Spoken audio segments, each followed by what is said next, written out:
आपल्याला सगळ्यांनाही लक्षात घेतलं पाहिजे की प्रत्येक नात्याला एक पास्ट टेन्स असतो, एक भूतकाळ असतो, एक लिगसी असते.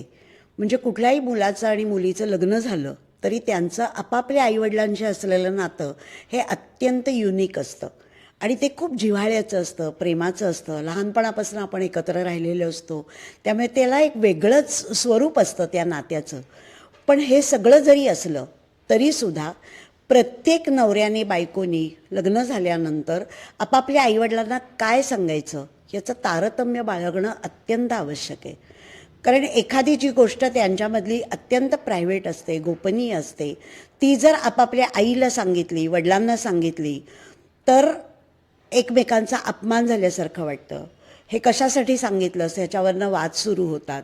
अगदी छोटंसं त्यातलं उदाहरण द्यायचं म्हणजे लग्न झाल्यानंतर आता बाळ कधी याबद्दलचे प्रश्न सातत्याने सुरू होतात आणि त्या दोघांनी जर त्यांच्या आयुष्यासाठी काही गोष्टी ठरवल्या असतील, प्लॅनिंग केलेलं असेल, तर ते जसंच्या तसं आपापल्या आईवडिलांना सांगणं ही गोष्ट मला असं वाटतं तारतम्याला धरून नाही आहे आणि हीच गोष्ट वादामध्ये रूपांतरित होऊ शकते. नक्की विचार करा.